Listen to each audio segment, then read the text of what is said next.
B12, like a teaspoon of the Red Star Vegetarian Support Formula nutritional yeast, or a lot of the fake meats and rice milks and soy milks and breakfast cereals, cornflakes, Raisin Bran, grape nuts. They all have vitamin B12 in them. You just have to read your labels. What about ovo-lactose? How much B12 is in the eggs and dairy? Well, you would have to eat like 5 eggs a day or 3 glasses of milk. That's an awful lot of saturated fat and cholesterol.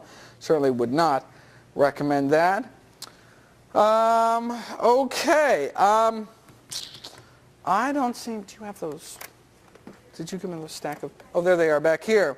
I don't seem to have time to cover some of the other things like osteoporosis or chromium, copper, iron, iodine, magnesium, riboflavin, selenium, or zinc. So I typed up all my cut-to-the-chase recommendations, and we will pass them out as we speak and run through them before I conclude and take questions.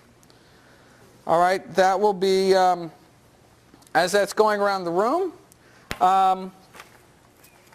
Dr. Michael Clapper, in part based on his vegan health study, describes the status of minerals in the diets of many vegetarians and vegans as underappreciated, underconsumed, and underabsorbed. Right? If you'd like to read what Dr. Clapper says about the mineral status, our mineral status, I encourage everyone to read this very important article, which is found online on the bottom of that. You'll see it on your handout when you get it. Or, of course, if you don't have internet access, you can use the library, although it's probably only open for about 2 minutes. We'll hear the ding. Or you can, of course, read it up here. I have its copy up here. All right, everyone, almost everyone have it. Let's start at the top here. Vitamin B12 and omega-3s. We talked about that. Fortunately, I didn't get to talk about all this juicy stuff about DHA. Suffice to say, if you are even contemplating getting pregnant or are diabetic, you should take 300 milligrams of DHA every day such that your baby gets it from months before, ideally months before conception, throughout weaning. And there are vegan sources in veggie caps available. It may actually be reasonable for all non-fish eaters to take DHA. It is an unanswered research question at this point. That is in addition to flaxseed for diabetics and pregnant and breastfeeding moms. Yes, indeed. And maybe appropriate for everyone. That's an unanswered question.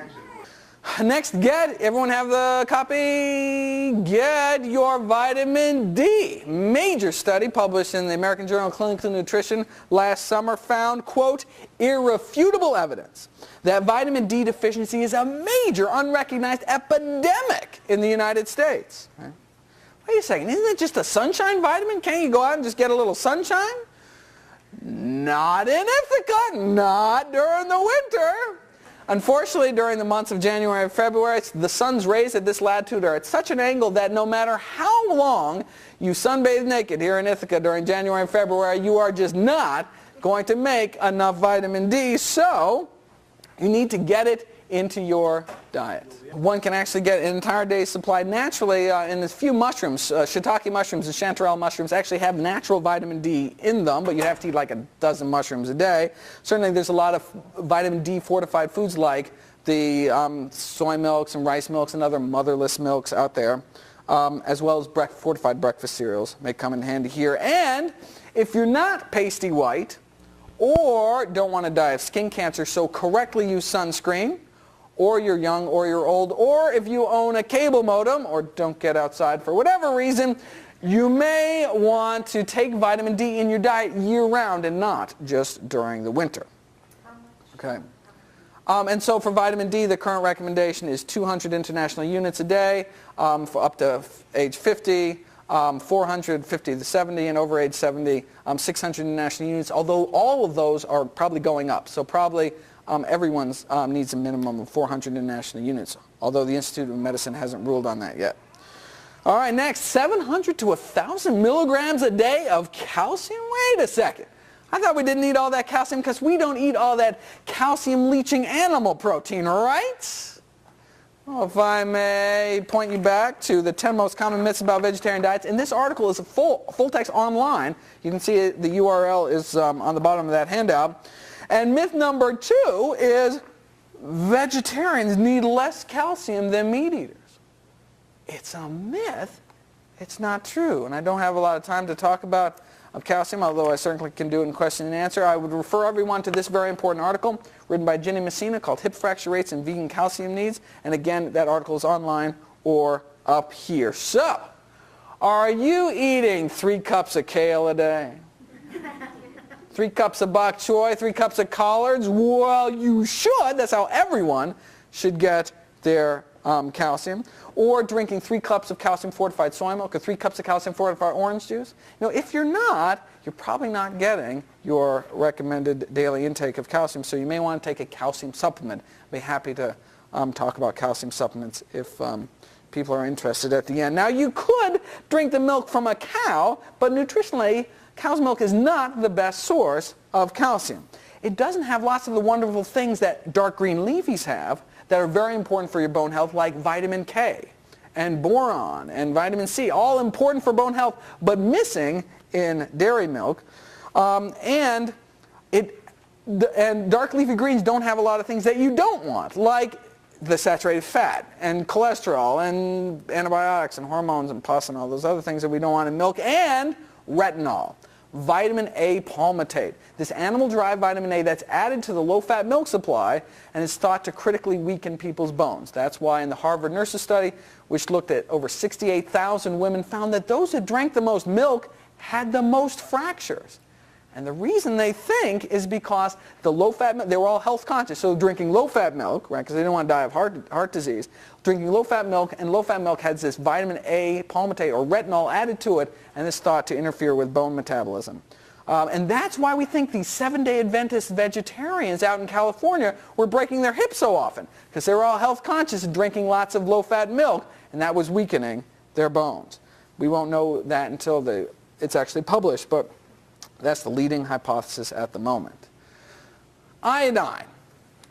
Alarming rates of iodine deficiency have been found among British vegans because they don't iodize salt over there.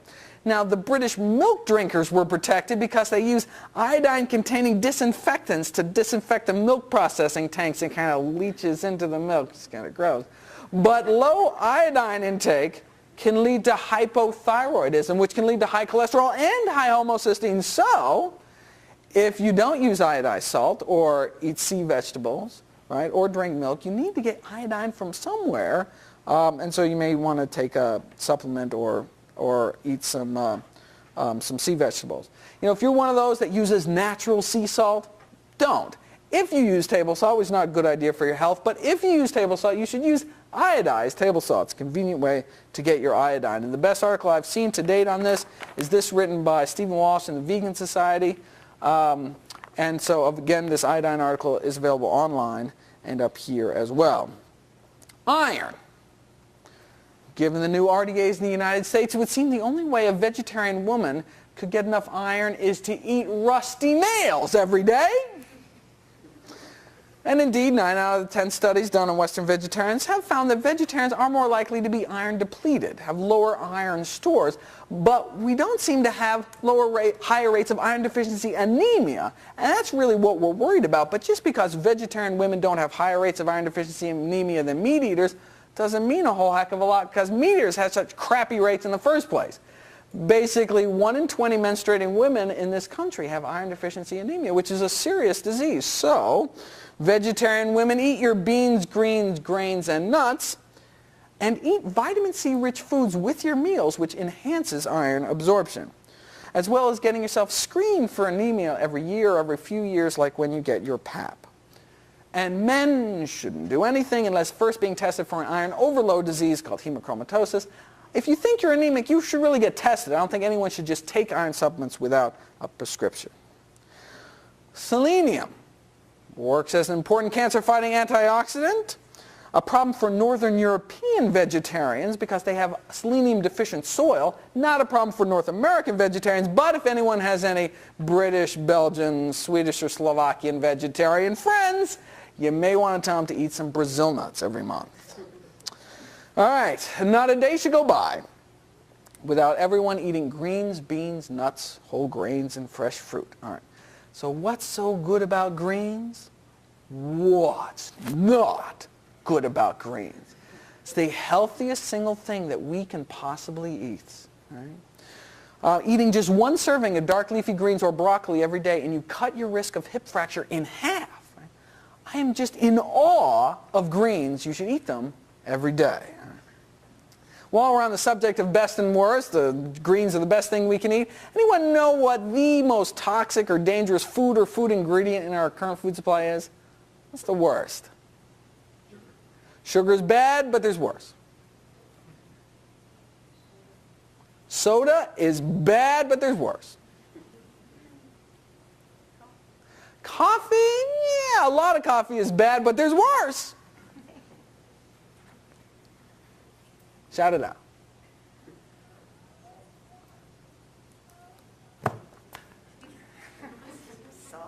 Salt's not good, but there's worse.